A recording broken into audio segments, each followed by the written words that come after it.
ایک جنگل میں ایک شیرنی رہتی تھی جس کے 2 بچے تھے۔ وہ اپنے دونوں بچوں سے بہت پیار کرتی تھی۔ جب تک بچے چھوٹے تھے تب تک شیرنی روزانہ دوسرے جانوروں کا شکار کر کے لاتی اور خوب پیٹ بھر کر انہیں کھلاتی۔ پر جب بچے تھوڑے بڑے ہوئے تو اس نے انہیں بھی شکار پر لے جانا چاہا تاکہ انہیں بھی شکار کرنا آئے۔ بڑا بچہ فوراً تیار ہو گیا، لیکن چھوٹا کہنے لگا میری طبیعت ٹھیک نہیں ہے، کچھ دنوں بعد چلوں گا، آج نہیں کل وغیرہ جیسے بہانے بنانے لگا۔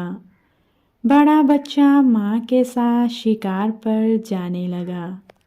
کچھ دن اور بیت گئے پر چھوٹا بچہ اب بھی شکار پر جانے کے لیے راضی نہ ہوا۔ وہ بہت کاہل تھا۔ وہ سوچتا تھا کہ جب بیٹھے بٹھائے کھانے کو مل جاتا ہے تو میں محنت کیوں کروں۔ شیرنی اس کو بہت سمجھاتی کہ وہ شیر کا بچہ ہے، اسے اپنی خوراک حاصل کرنے کے لیے کوشش کرنا ہوگی ورنہ سستی اس کی عادت بن جائے گی۔ چھوٹا بچہ اپنی ماں کی نصیحت کو ایک کان سے سن کر دوسرے سے نکال دیتا۔ وقت تیزی سے گزرتا گیا اور دیکھتے ہی دیکھتے شیرنی کے دونوں بچے بڑے ہو گئے۔ بڑا بچہ بہت پھرتیلا اور چست تھا، اس کے برعکس چھوٹا بچہ سست اور نکما ہی رہا۔ وہ اپنی ماں اور بڑے بھائی کے ٹکڑوں پر پل رہا تھا۔ ایک دن جنگل میں شکاری آیا اور اس نے شیرنی کو اپنی گولی کا نشانہ بنا لیا۔ بڑے بچے نے اس شکاری سے بدلہ لینے کی ٹھانی، مگر شکاری جنگل میں غائب ہو چکا تھا۔ بڑا بچہ اپنے بھائی کے پاس واپس آیا اور اس سے کہا کہ دیکھو بھائی، ماں کے بعد تم میرے اپنے ہو، میں ڈرتا ہوں کہیں تمہاری سستی اور کاہلی تمہیں نقصان نہ پہنچا دے، اس لیے اب تم سستی چھوڑو اور میرے ساتھ شکار پر جایا کرو۔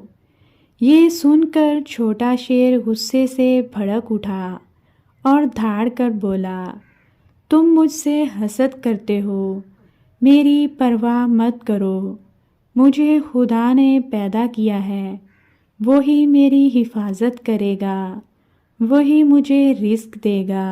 اس پر شیر بولا، بے شک خدا رازق ہے، اس نے سب کو پیدا کیا اور سب کو رزق بھی دیتا ہے، پر ساتھ ہی وہ یہ بھی کہتا ہے کہ تم محنت کرو، اس کا پھل میں تمہیں دوں گا۔ جب تم رزق کے لیے محنت نہیں کرو گے تو وہ تمہیں رزق کہاں سے دے گا؟ اس پر چھوٹا شیر بولا، مجھے یہ نصیحت دینے کی ضرورت نہیں، میں اپنا اچھا برا خوب سمجھتا ہوں۔ اپنے چھوٹے بھائی کی اس ہٹ درمی پر بڑے شیر کو بہت دکھ ہوا اور وہ خاموش ہو کر چلا گیا۔ دن گزرتے گئے، جب بھی وہ شکار کرتا اس کا حصہ اس تک پہنچا دیتا اور وہ بے حیائی کا لباس پہن کر اسے خوب مزے سے کھاتا۔